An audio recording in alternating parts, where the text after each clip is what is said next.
record the cloud. Gee, I don't get that announcement here on the screen. Okay, so everybody, got a couple of people. One thing to realize about Aikido is full body, okay? But the hips are ball and socket joints. If you kind of move a little bit like this, So what I'd like to have you do is just simple exercise. So you can make this real small, or you can, somewhat expand it out. Okay, you can go the other way. This is actually a very good exercise. Yeah. Ball and socket joint. And of course, right here, the hips are, one goes down, the other goes down. One goes up, the other goes up. But it's ball and socket joints. Okay, ball and socket joints. For example, we go this way and that way. Okay. Upper body approximates it, but hips or side view, not lean forward, but ball and socket joints. Ball in socket joints. Okay. And standing a little bit more in a full body.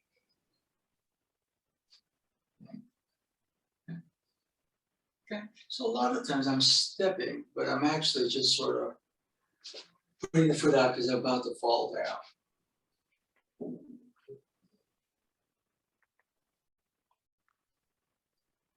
So I want you to see your hips as a tabletop where there's a sphere that's going this way, and then it's going to drop. Okay, no, it's going to drop down. Okay, now you could lean the table. Take that step, but we could also, I'm shifting my weight, but that's the ball. And I take a step. And that's your hanmi, your triangle. I go this way, take another step, boom. Okay, good. So when we're doing that, now that's kind of your hanmi step. Your hanmi step. Okay, now that sphere is rolling back, drops off the table. Sphere is rolling back, drops off the table. Boom. Basic hanmi. Basic hanmi. Basic hanmi. Basic hanmi. Okay? Now, your feet are obviously a part of it.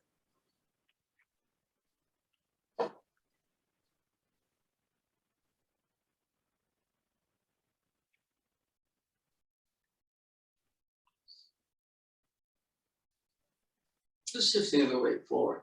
That's it, ball rolling on the table. Take the step, boom, the ball drops. Now, we set up the next step. The hips can also turn. And step. Turn. And step. Turn. And step. This is a variation in Tai Chi we do. Repulse monkey. Okay. But that's with more of a square stance. The Aikido looks a triangle. So, again, the ball and socket joints. The feet are supporting that. You have a table, the legs break on the table, ball can roll, fall down smoothly. So a lot of times you go turning of the hip, turning of the toe out. Allows me to take a hanmi step, turning the hip the other way. Boom. So there's a rotation.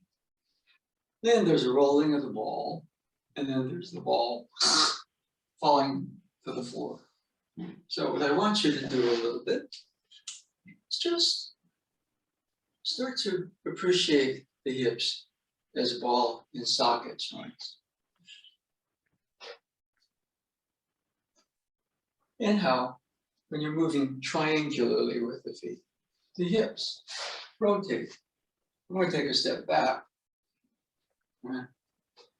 I'm lifting the table up so the ball rolls and goes pop.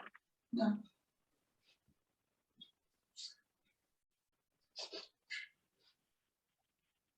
Okay, so just for a bit, exploring the nature of the hips, their ball and socket joints.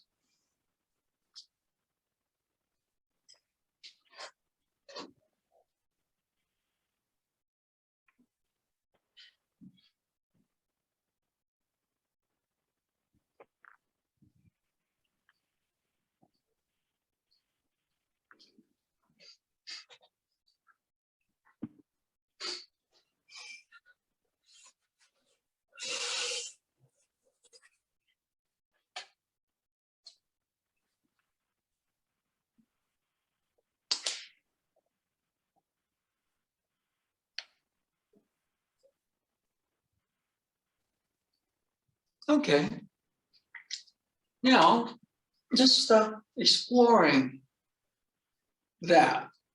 The hips are ball and socket joints. Hips can rotate back, they can rotate this way, rotate that way. See the spherical nature.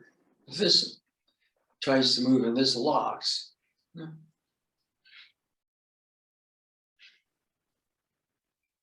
Yeah.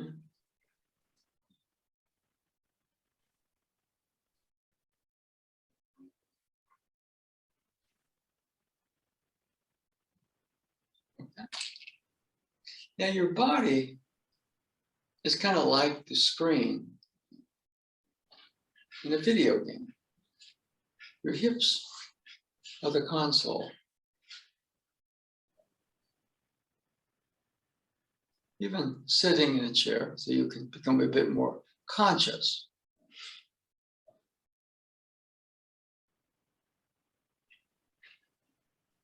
For example, I'm going to stand up. I'm just going to brace and jerk myself up. I'm going to roll into a position. I'm going to sit. I'm going to roll into a position. And so as I become a little bit more conscious of the hips moving as ball and socket joints, okay? Now the movement of the feet comes off the turning of the hips and the ball and socket motion. You can step this way, all right? Boom, boom, boom, boom. Okay, so just here.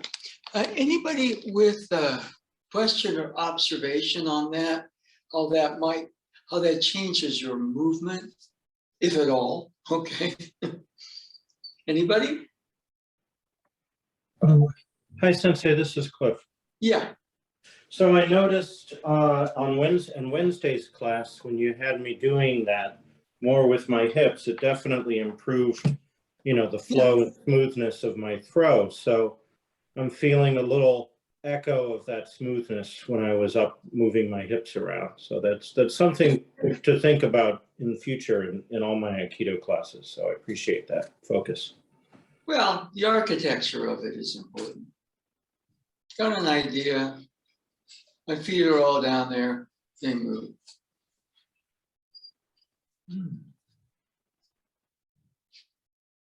Adjustments in the hips to do a standing, sitting motion.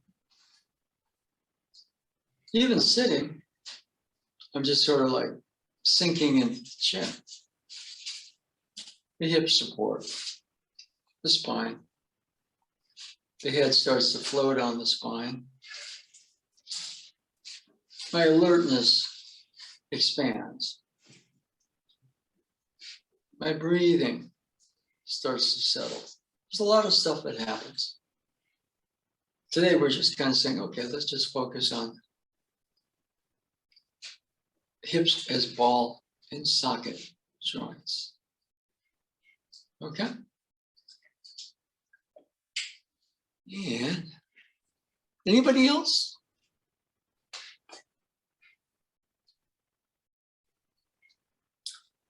Okay. Now, this is harder to do.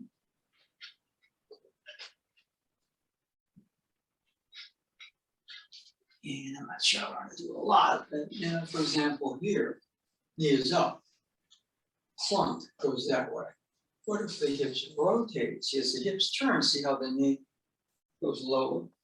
And you're moving with a triangle base, but it's in the hips rotating.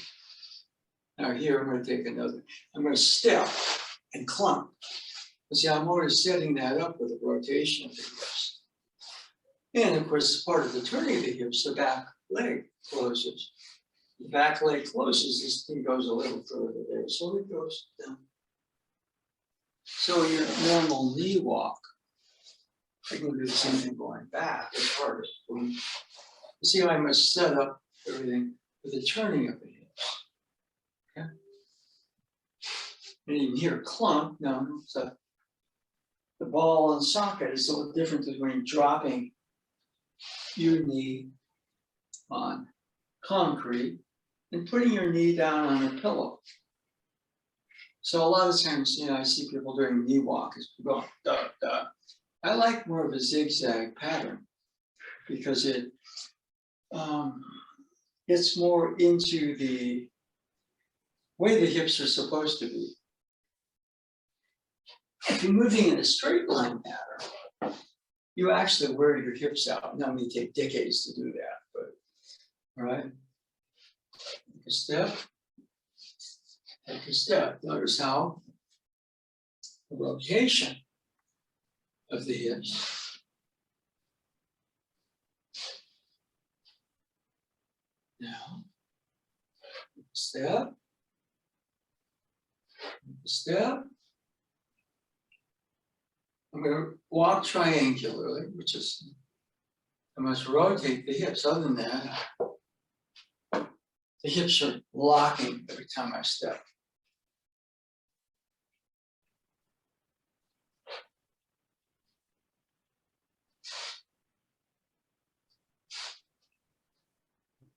Okay, so then let's break the pattern. Moving around. Your hips create the movement of your feet.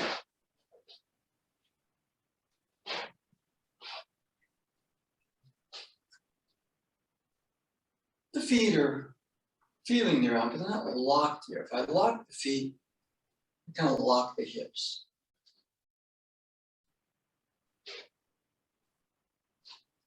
Here, it's more like that foot is on the ground, but it's more of a floating feeling, not a drifty feeling, but a floating feeling. I can step, and step, okay, turning of the hips. Okay. If I'm just standing here, the weight's even. I kind of get the mobility of the hips. I get the feeling of the center point where it is floating but not drifting. Things happen out there, attention goes, the point drifts. Here we can take in what's going on out there. And this continues to float. We can focus on that point, but we're kind of working the hips. Okay. And just let's go back to this exercise. Ball and socket joints. Ball and socket joints. Now, out of this circular motion,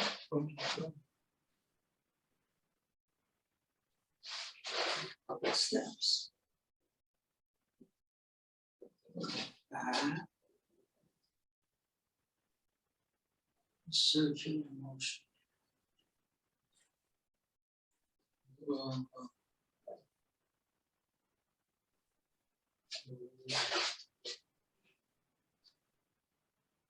A lot of what we call flow, one of the things about the flow is kind of moving this way. Flow appears, you're beginning to get something, but you're really kind of getting the hips of the bone, the core of the bone. And,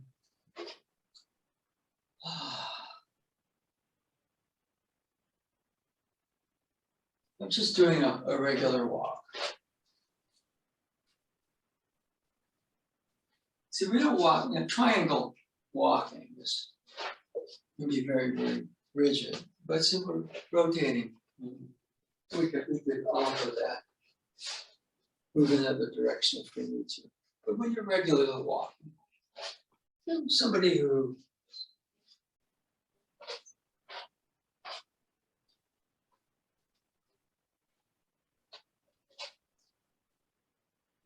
kind of glide, you walk, you feel that feeling in the hips, you kind of glide. It's just kind of fun. Gliding.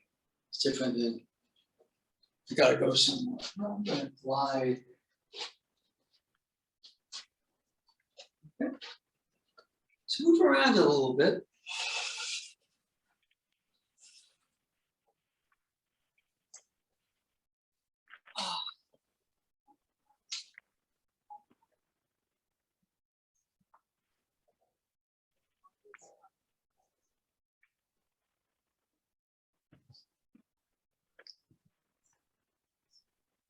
So we're going to focus a little bit on that in some of the weapons movements. But for now, anybody with an observation or question? Hips are ball and socket joints. Anybody? And how that might change your sense of yourself as you're moving. Sensei, this is Audrey. Yes. I noticed you were doing something real subtle in Wednesday's class that looks like this, Okay. where you were moving backwards before entering into the technique. It looked like it was in a kind of a subtle circle hip shift, and moving those, dropping was a technique we called 1 point for a while. Is this similar to 1 point or the mechanics of 1 point? Could you go over what you just said one more time? Sorry, my voice isn't It's working okay. very well today. My hearing is not So great. is this ball and joint and sinking a little bit the mechanics of what we used to call 1 point? Well, when you're in your 1 point, one way of looking at 1 point, mind, body, integration. 1 point integrates the movement. 1 point. You could do that. We do that. Now, this looks faster, but that's more integrated.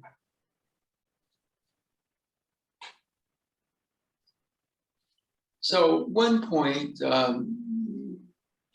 when you are, let's say the right and the left hips start to coordinate, what's right in that area? There's a 1 point, isn't it? It's just a different way of looking at it. I mean, 1 point, if you really 1 point it, then you have what I'm talking about. The hips move as ball and socket joints. Just a note for Cliff, actually where I really heard this was a video on YouTube with Bill Waltz explaining stretching. He's a man in his probably mid-70s now who kicks people in the face. It's actually pretty cool. So he does a lot of stretching. He was talking about the hips are really ball and socket joints. You're not ripping things apart, you're lubricating the joints. Okay. So, anybody else? So, for example, I'm going to stand up. Set that up. I'm going to sit down.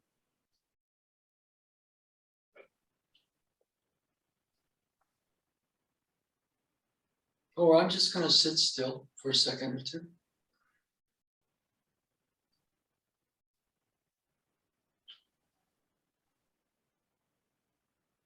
Body's relaxed, ready to move, or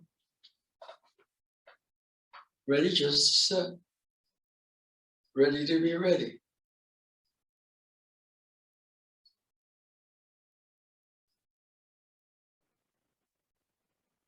Okay. So I can't be ready for something when I'm too busy.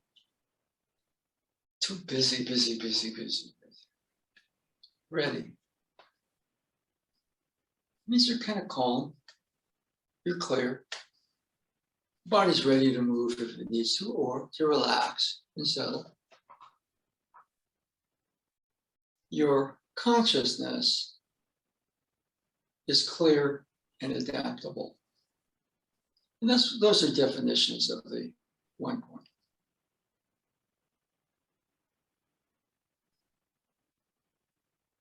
Anybody?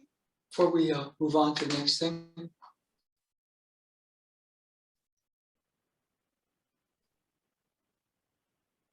Okay. So sometimes people kind of you're more mindful, conscious motion. If you're sitting, you're sitting. So I tend to drop my weight. Gravity continues to pull. But when I get those ball and socket joints here, the feet are kind of quietly but firmly on the mat. There's sort of an equal and opposite force to the gravity. Gravity wins in the end. Everybody goes, but your energy is flowing. Okay. And you can sort of float up, float down. When you walk, you can glide. Okay?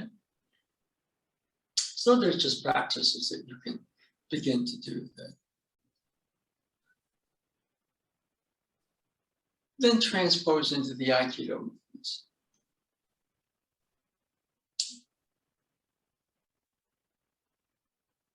So a fully integrated system, your mind is also supporting the body around this.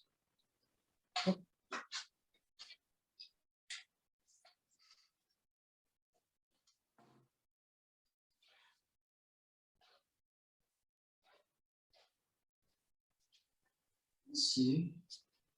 Oh, here we are. Okay.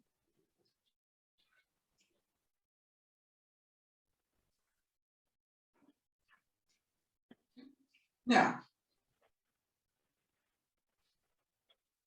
we have a triangular base, which you probably notice a lot of times the body can be in square position and then it can triangulate. Okay. Now, for example, in the cut, I'm cutting. But the body in this stays pretty much in a square position, even though the feet are triangular.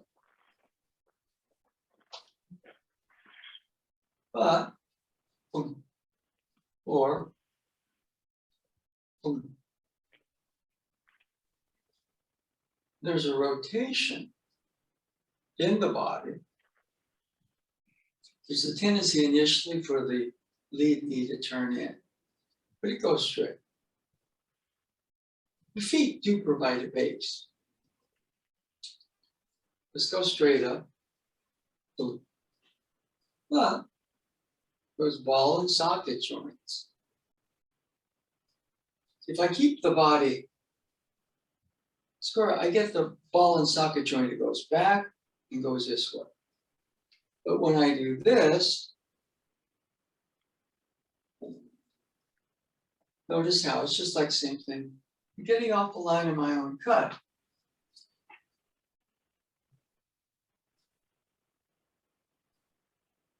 But the turning of the hips powers the cut.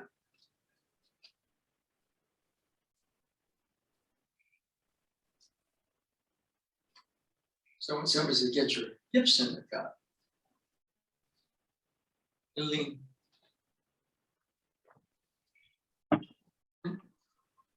And Audrey mentioned this a while back. So what I tend to do is I sink here, boom, I raise up onto the heel, not leaning, but power coming from underneath, boom. And the hips rotate. Now, initially when you do that, you'll notice there's drift in the cut. That means that really what we're doing is turning the upper body instead of localizing everything at the hips and letting it expand up and down. Okay? So I'd like you to try a couple, just something I realized is important. Tojiba Sensei used to say, Koshi karekiru. You cut from the hips. Okay? Koshi, hips. Boom. Boom.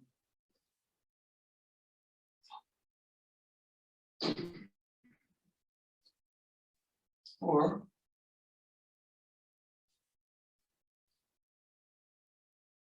and again, we're raising right about to the third eye with the left hand. Boom, cutting just a little past.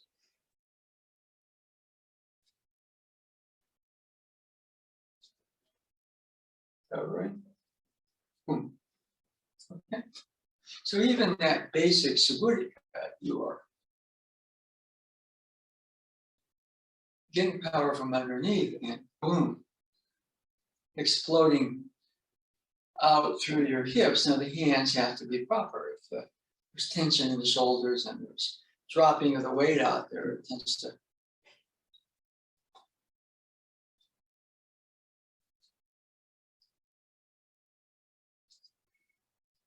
straight as you can raise. The cut is as straight as you can, but the hips. Okay. So swing couple. For that, you sort of have to somewhat check yourself in the mirror to make sure when you're rotating the hips, the cut's not drifting. And that's seems like a very, very simple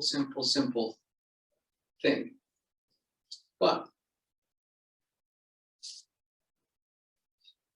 the whole thing is very smooth. But there's a lot of pitfalls because people get into dropping their weight into the cut. You don't want to do that.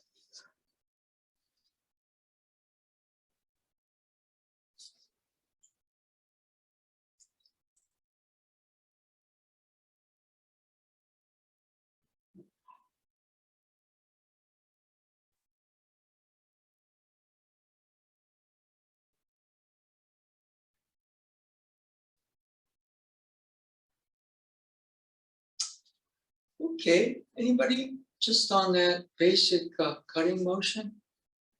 It's something that I realized the other day that I was doing and I thought maybe it'd be a good idea.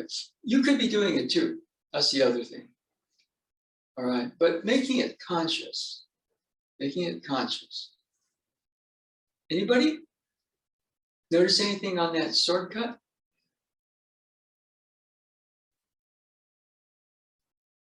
Again, I'm noticing it's a little smoother and more powerful at the end. And it feels lighter, like the sword doesn't weigh anything. Yeah.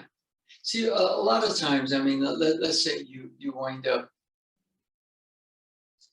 just getting a big, heavy thing. You're going to build a lot of muscle mass, okay? But, you know, a lot of fast twitch. If Bruce Lee was 40 pounds of stupid muscle, what would he be? Yeah.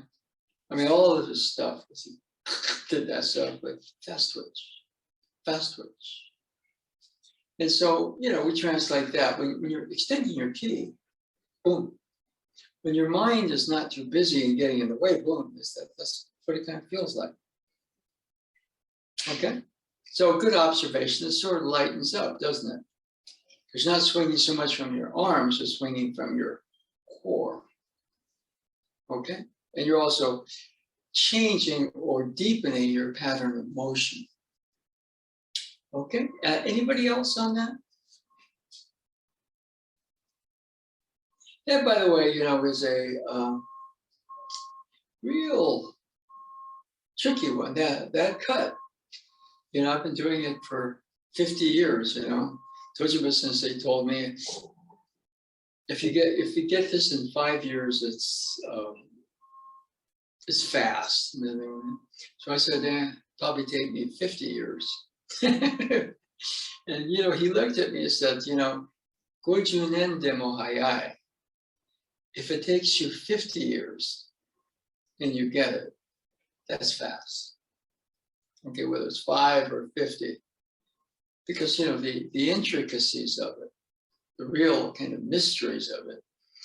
People get satisfied with you know just the obvious of it, and you know learn a little bit about it, or they get practice of it. They practice it on a. You keep on learning. That's an infinite movement. Okay, anybody else on that one? Just the sword cut? Okay.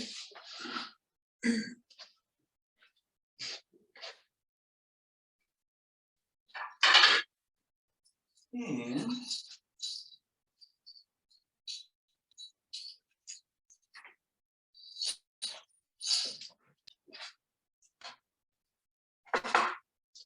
okay. So it's inside. Now, for example, we have, this is what I call the figure 8 movements. You can figure 8 with your thumb face away or thumb face towards, right? And we have the fire water changes. Figure 8. And we have the two-handed figure 8. The two-handed figure 8 for me is, see here, getting a feeling of flow. Okay, but what about here? Say it's like boom, boom. Now we're back to the ball and socket joint. Hips turn, hips. But you have to know this is left and right brain. This is left brain material.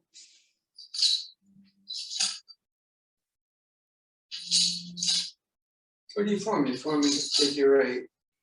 And you're looping the sides more. Out here, it's hard to do side. Okay, so you do it more in front. But this allows, see the body's turning. It's almost like if there's an incoming, the turning, getting off the line of it. Incoming, the turning, getting off the line of it. The hips are ball and socket joints.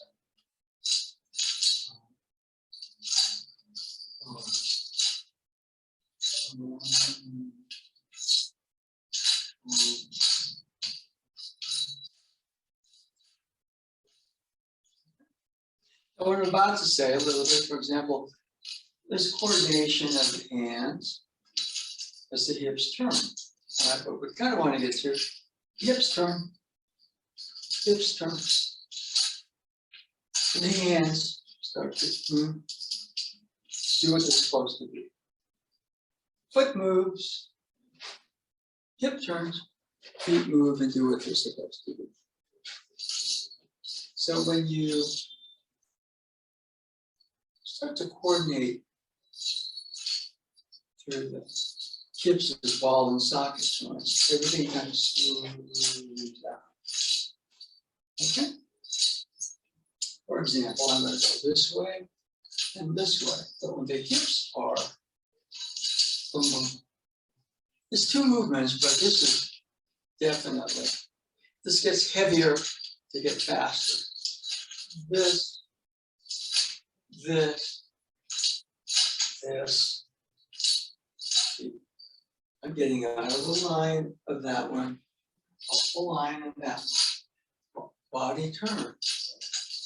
Body turns because the hips are ball and socket joints. Boom, boom, boom, boom. See, we go here, this is the spear, I cut my leg, so. I'm getting a spatial sense like the staff or the spear is a part of my body, extended body. And then, oh, oh, oh.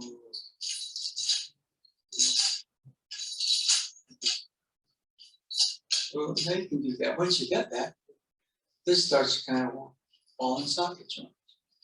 Ball and socket joints. Now you see right here, I'm naturally expanding, not just here, but boom, sweeping, sweeping, sweeping, sweeping, sweeping, sweeping. Okay, but mastering it. Two-handed. Figure eight motion. Boom. Boom. Boom. And the ball and socket joints, the hips. Movements are really gone now. Hands are important. That's all. Left brain. With the more feel creative right brain, you start. Boom, boom, boom. Like it just for a little bit. Weight even. Motion of the hips. Ooh.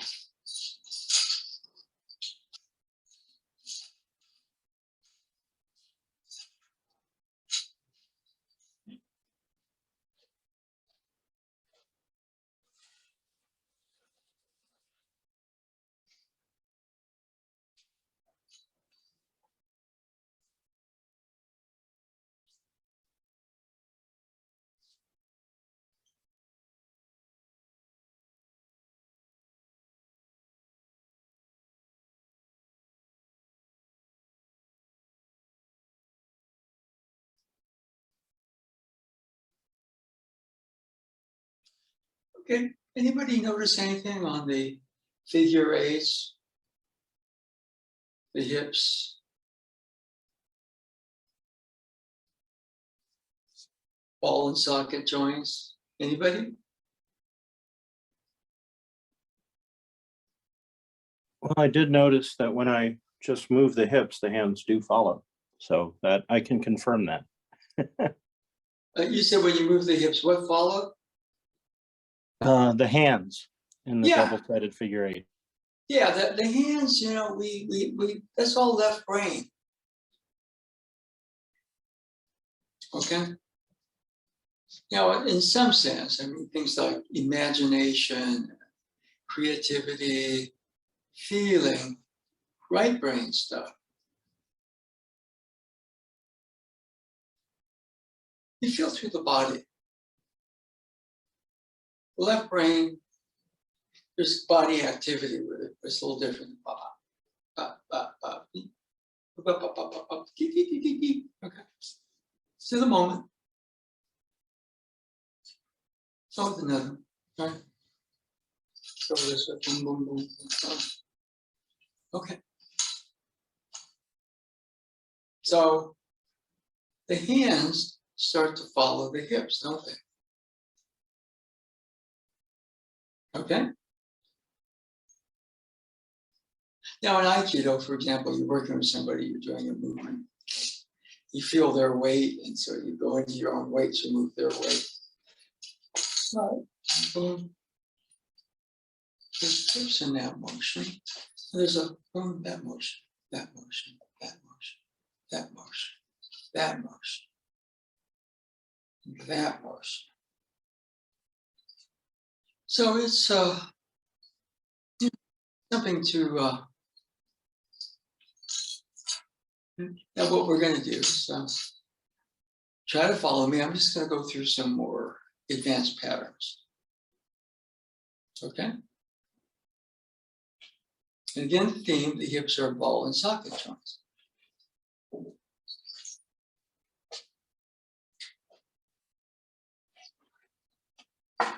Let's see, did we lose somebody or did we gain somebody? Let's see.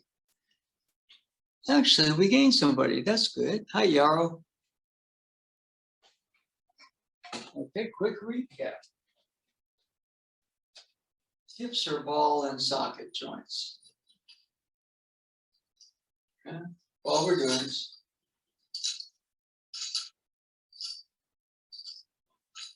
switch hands. See, a lot of arm and hand activity out there. I'm going to get tired pretty quick.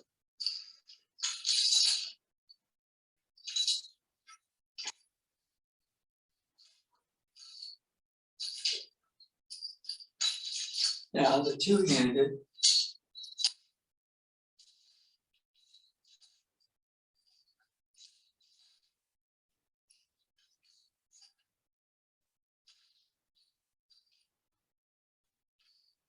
Now, for the two-handed, it's not just that the hips are turning this way. Hips go this way, and they can rotate down.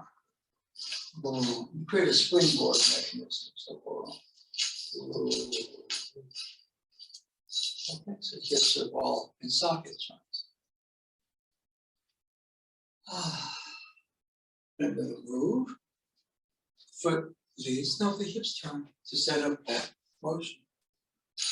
If I'm just walking, the hips are in your kind of glide and fly.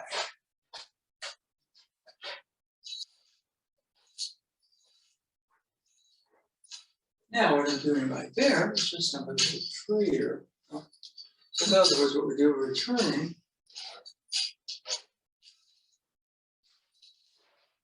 That's the hips. And I'm adding what we call the fire water changes. And the two-handed figure eight.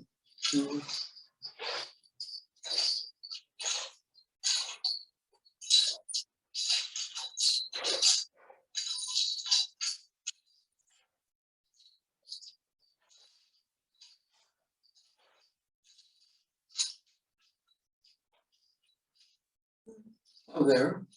That's pretty complex. So what am I doing? Fire water change. Figure eight. Figure eight. Fire water change. Double hand, two-handed figure eight. Turning. Fire water change. Turn back. Fire water change. Now, you can go up and down and up, and down and up. Boom, boom, boom. And after a bit, the staff is following the movement of your hips.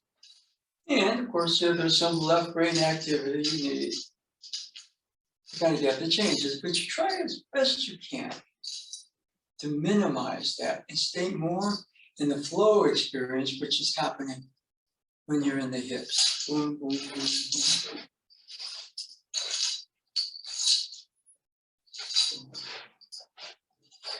Boom, boom, boom, boom.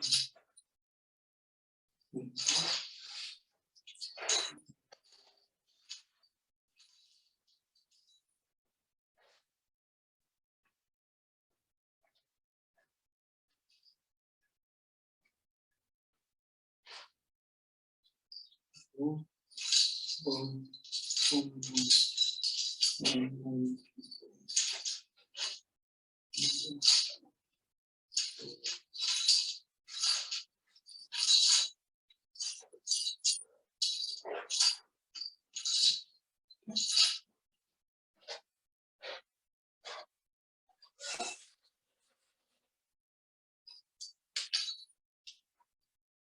So as you get a little bit more there, you know, the movements become a bit more spontaneous. If I'm out there trying to do that, so for me, you know, I'll start out the movement of the hips. Movement of the hips. Okay? Anybody with a question or comment on that?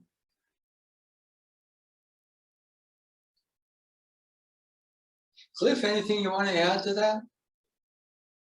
Not at this time. Not right now. Okay. See, flow happens when flow happens. Flow happens when flow happens. What does flow feel like? It feels like flow. I'm trying to understand flow. See, flow happens when your left and your right brain are kind of rubbing against each other in a good way. Talking, communicating. And when the right brain says, I don't know enough, that's fine. But you're getting some more of a feel experience of the left, the right brain. For your imagination, your creativity.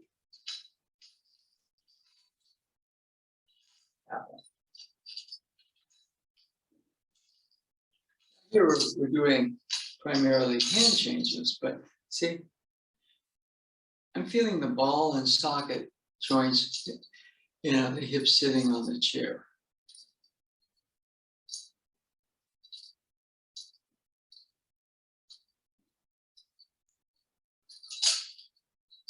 In fact, you know, if I'm just out here trying to do it, maybe it's touch and go.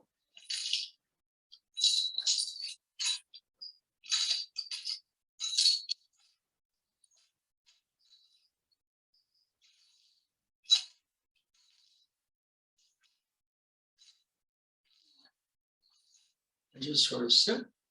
I feel this quiet zone here, but there are all these energy flows going around that quiet zone. And the hips are just there in that position. The ball and socket joints, they're floating, not drifting.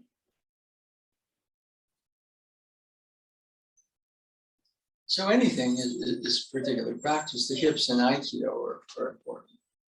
Your base in Aikido are important.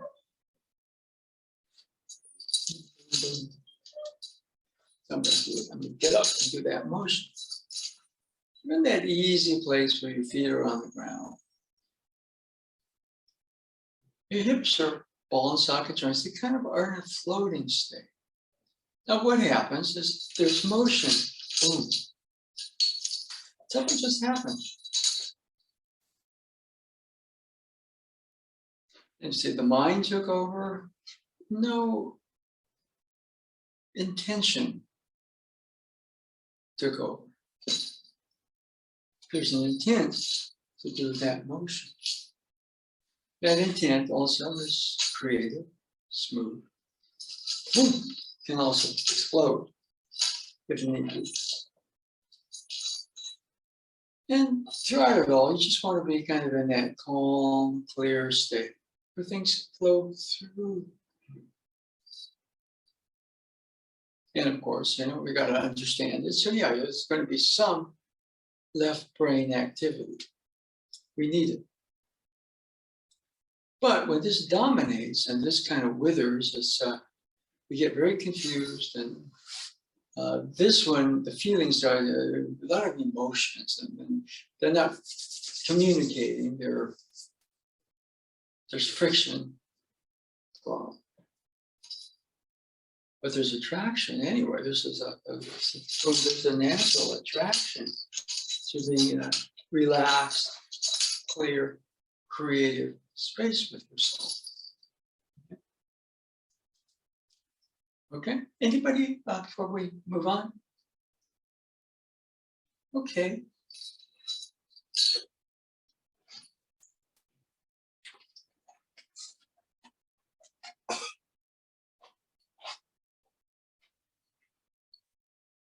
Now we were going through the shortcut, and now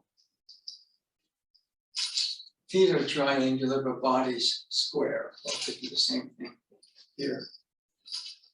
When I do that, especially if the face is something sharp, pointed, or cutting, there's a lot of surface area. So, the cut is just like, boom.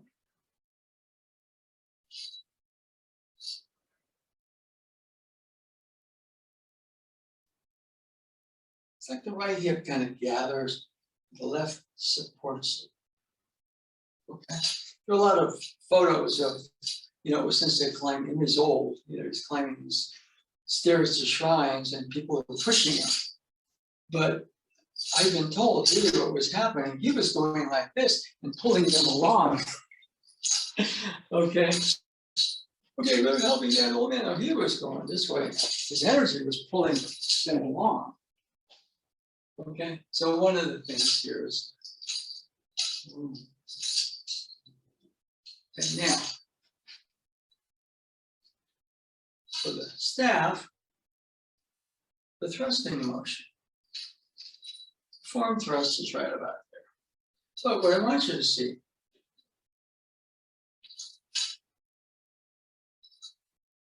all in socket. Now we don't want the knee to turn in that way. Your overriding energy is out. Boom. But notice here, I've gotten off the line, just like the sword cut. In fact, even more exaggerated. And if there's a lot of power coming this, I go this way, I'm going to run into it, but I can get off the line of it and spiral and connect to it. You see right here. That's the thrust. Now there's a tendency to do the spiral out there. The thrust itself is just straight, arms extended.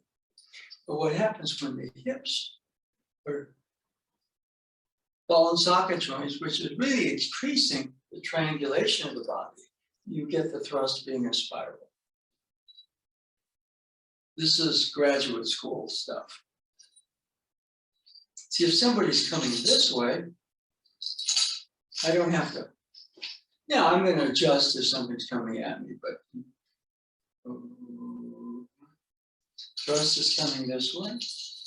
We're spiraling, but moving directly, boom, and connecting to that income. That's a lot of what senseis move.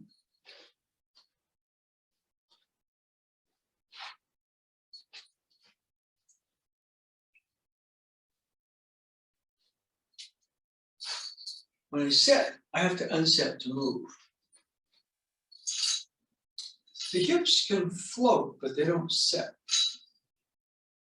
Now, if they drift, then they have to set to move again. So one of the things is as we explore the hips as ball and socket joints,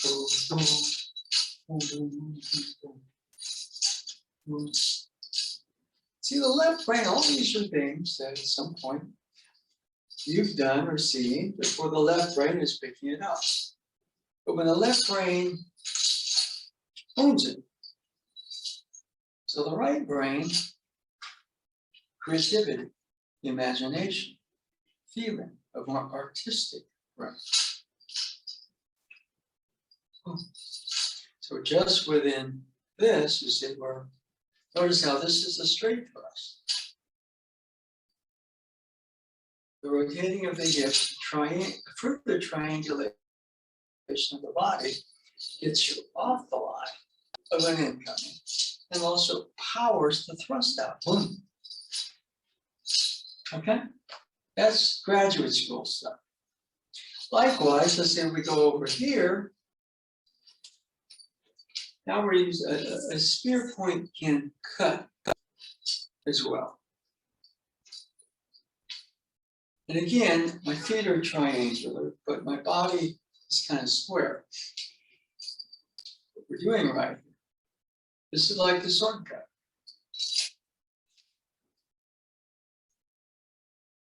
Notice if there's an incoming cut or thrust, I'm off the line. But in rotating the hips, I'm powering the cut, my cut. Now I'm going to cover the head, move over here. This is hard on the side because the arms are crossed. But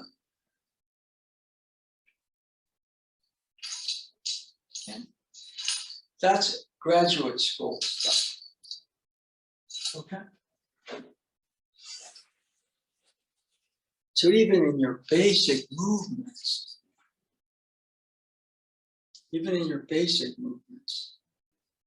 there's room for a lot of refinement. Okay. Anybody with an observation or question on that? Because your basic thrusts, your basic cutting movements with a spear, or the striking movements with a staff, they incorporate that same thing. And we kind of went into the knee walking. All of that, what's that supposed to do? You're on the ground. It's supposed to loosen your hips up. Now, when you go dot, dot, dot, dot, you're kind of making the legs stronger. But you're also, I'm not talking about anything, but a lot of people wear their knees out with the knee walking.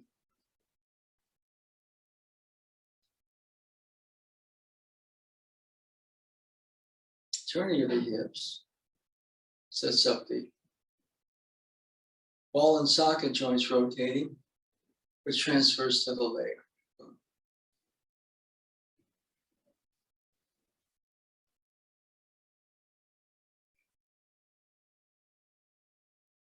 Anybody on that one?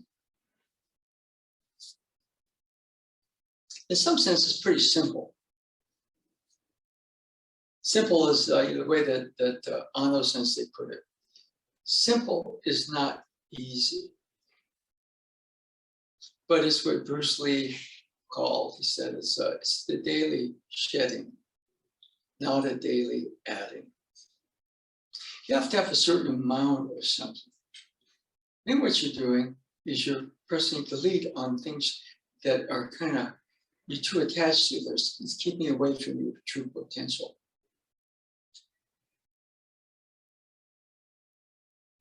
Okay, anybody on that?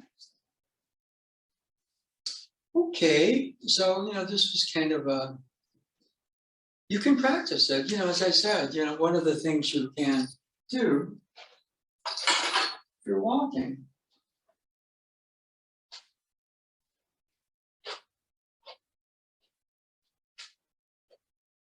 when you're doing that from the hips, your feet are filling in underneath, you're stable. But you're mobile. If you need to change position or change, you can. If I'm in my feet, you can't do that. But there's a gliding quality. You glide when other people walk and stumble. Okay? Who I used to really like in the 60s, just walk, was Dame Diana Rigg on The Avengers. Because she kind of had that quality. Of course, she was almost 6 feet tall, okay? And she would glide.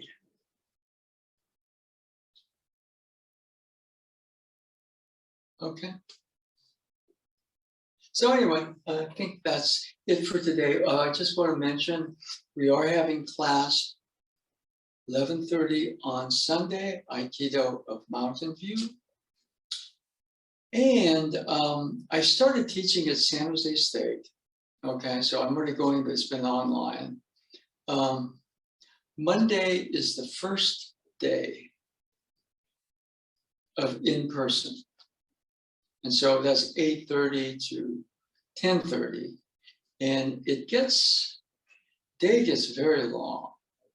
So what I'm looking to do is to either the Monday online class, and we tried it in the evening. By the time the evening was there, my energy was like,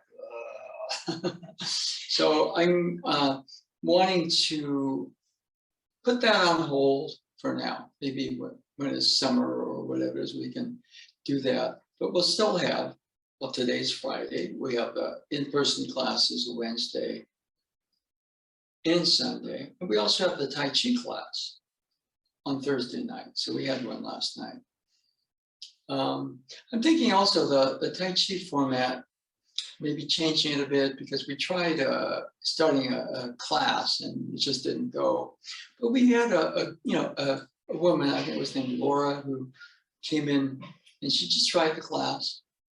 So if she's interested, then you know, just take people in as they come in, and then you know we just do a little bit of instruction, okay, and then as they come forward, you know, they get the full form, and then we go to some version of the club meeting, which is more for people who are ongoing. Now, what we've been doing with the club meeting has just been sort of going through in blocks, the 54, okay? It's not all, I'm gonna do the same thing again. It's really constant refinement. Every time, you know, and I repeated Master Choi's beginning course many times. And every time I saw him, I learned something. So hopefully, you know, what we'll do is, you know, whether you know the form or not, just going over a lesson, going over the basics, that's my hope. I don't know if that's true with me, but whenever I watched Master Choi, I learned something. Okay. Anyway, so we're going to call it for today. And I thank you all for tuning in. Again, Monday, I'll be Sunday Aikido of Mountain View, which will be recorded. But we're going to take the Monday online off because I'm going to be busy with San Jose State. Okay, so thank you all. Thank you, Sensei. Take care.